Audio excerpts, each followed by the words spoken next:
Well, have you heard that the road to your substantially increased quality of life starts right now? Hi, everyone. I'm Deb Courtney. Welcome to my YouTube channel.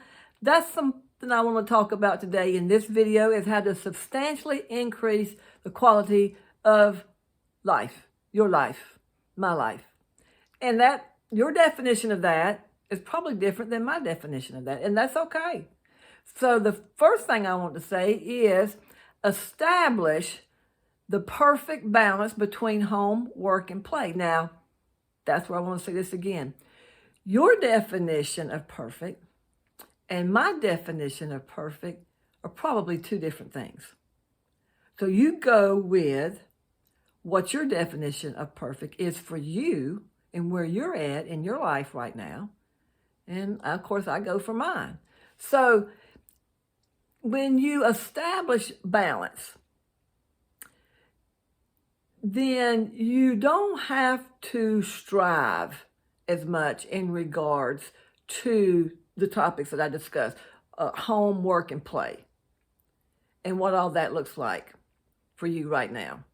Your home life when you're younger is totally different than your home life when you get older and have children.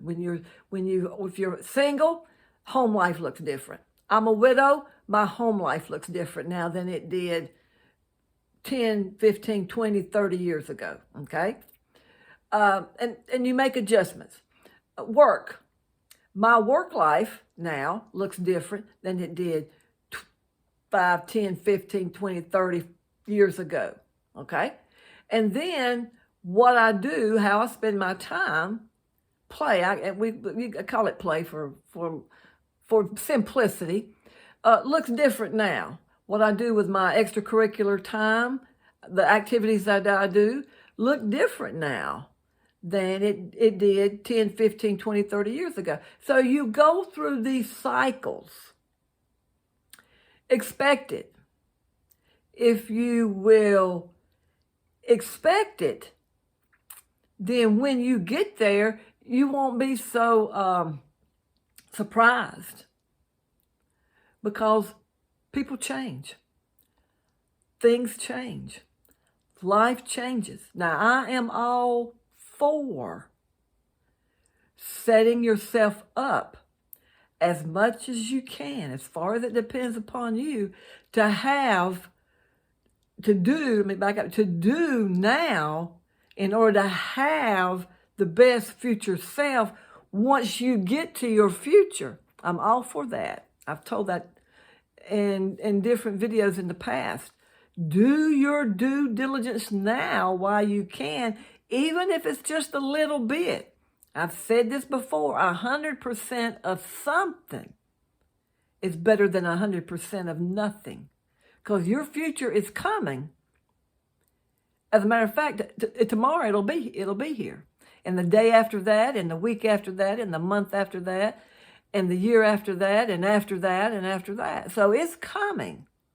So do what you can do now to make sure that once you get there, you have set yourself up to have the kind of life that you hope and want to have.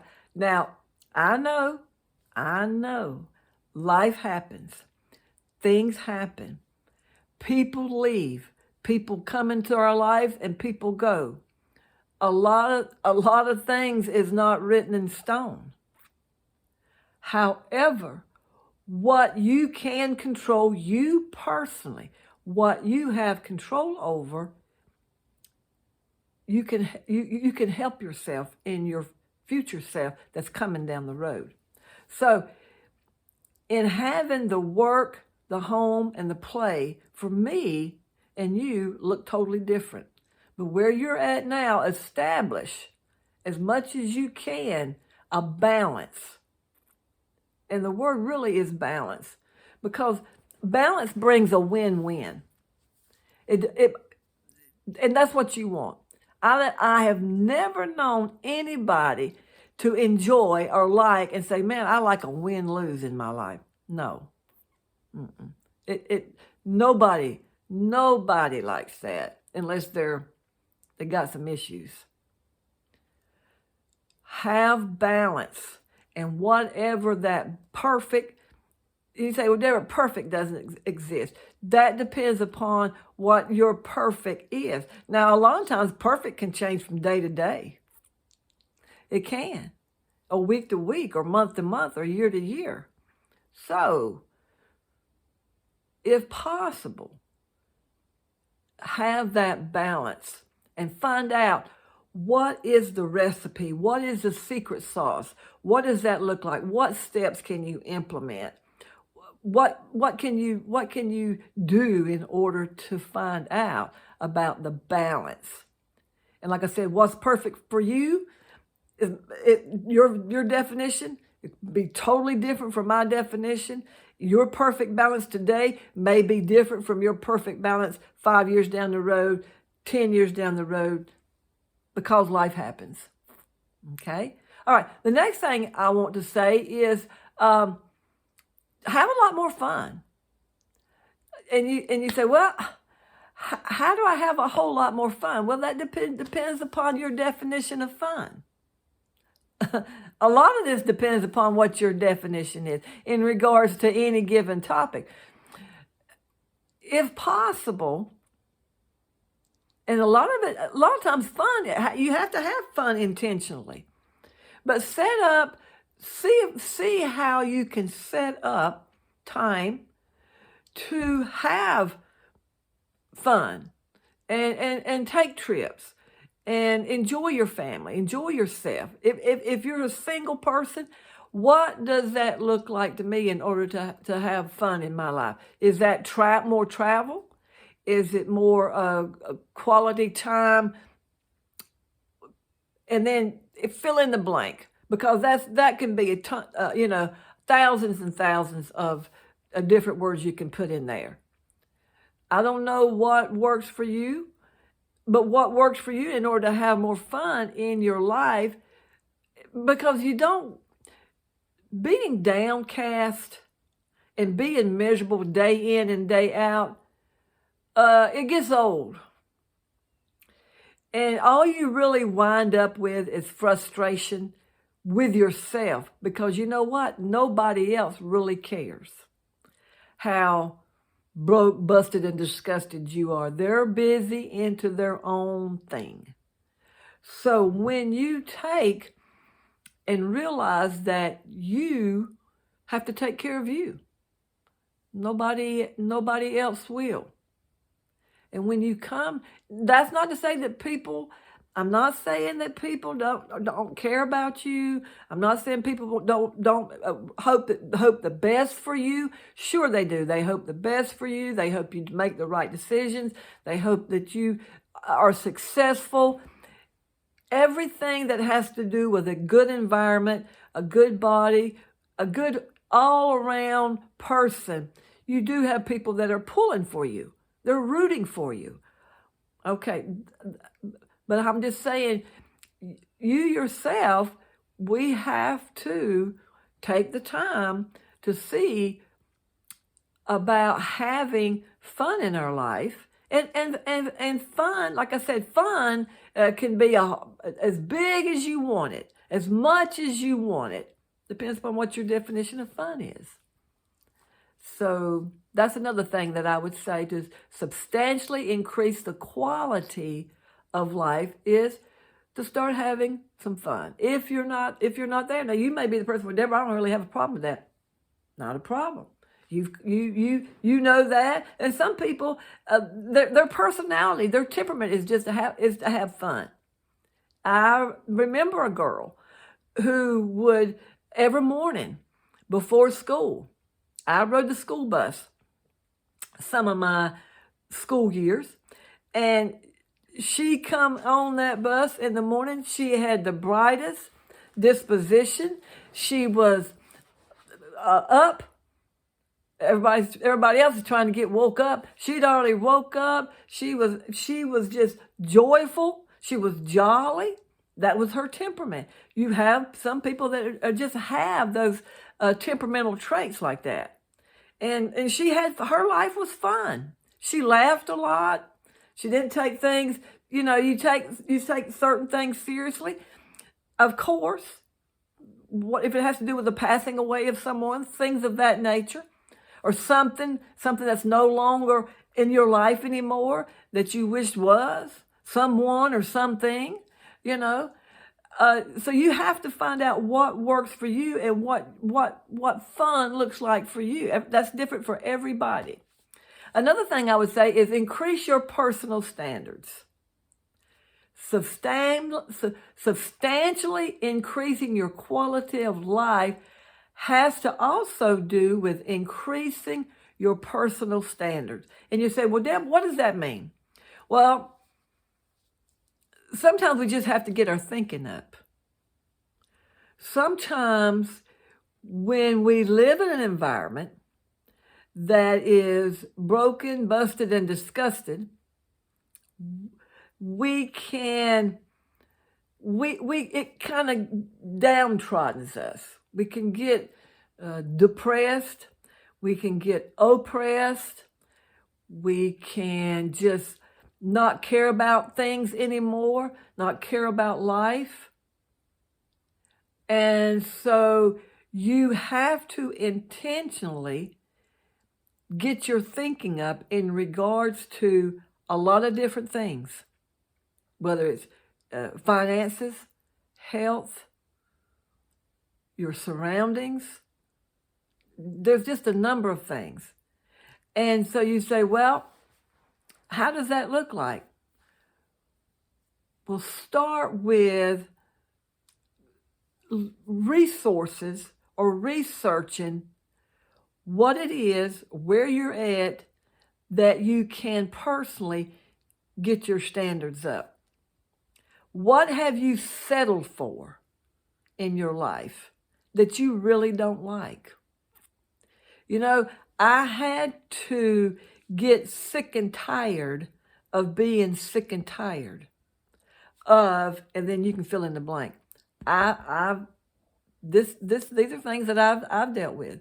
And so when I reached that point of being sick and tired, then I started looking into what necessary steps I needed to take in order to get my thinking up, and also in setting boundaries. Sometimes the people that we hang around with, they bring your thinking down. They bring us down. They overstep their boundaries with you. And so I had to take the necessary steps to get my personal standards up, to get, and that, to me, that was health and finances. Those were the two of the main ones. There were others, okay? And then how to get my thinking up in regards to ABC, XYZ, what that was for me at that time where I was at in my life. And then who or what I needed to set boundaries with. And sometimes that's tough to do, but it is doable and it can be done. You have to work at it. You have to be intentional. Most everything, you have to be intentional about it. And another thing too, the last thing is to strengthen who like your personal community, who you hang around with, what you do, what your hobbies are, and what you like to do, and what all that entails. Let's hypothetically just thinking, let's just say you like to play guitar. And you like to hang out with people that are in the music business and like to play guitar, like to sing, play guitar, and you get together, say, every Friday night after work or whatever, time that allows, or maybe Saturdays, and you get together for a couple, 2 or 3 hours, and you sing and you play guitar, and that works for you. That's your community. That's what works for you. But there may be somebody in that community that likes to do other things that you particularly are not interested in participating in or having close to you for whatever reasons. Then you can do this in a way that you don't have to be ugly about it. You can set boundaries and or look at other people that play guitars and whatever and sing and have a good time that you have similar interests with. Some people have bad habits and some people don't. It just depends upon where you want to be at. You get to make the choice. Also, too, as far as strengthen your professional network. So it's like your professional community, professional network, personal network, personal community, and then go see and try out and find out what works best for you. What's a win-win for you? What fits your personality? Who you are? What your standards are? How the quality of life that you want to live and have, and how people and you communicate with each other, and then go do it. So these are things that I have experienced in my lifetime, that I have had to say, okay, is this people that I want to get involved with? Or is this a group of people I don't want to get involved with? You get to make that choice. So, anyways, that's what I'm talking about as far as increasing the quality of life and getting your thinking up, setting boundaries that need to be set, and have the quality of life that you want to have. And when you get your thinking up, you have substantially then raised and increased your quality of life. And then as you grow, you go. And your community changes. So anyways, that's some of the things that I've known, that I've come across in my personal. This, of course, is not all there is to it, but these are things that I have experienced. It's worked for me in my life. And I just want to share them with you. So go out and make it a great day. I'm glad you found me. Glad I found you. See you again next week.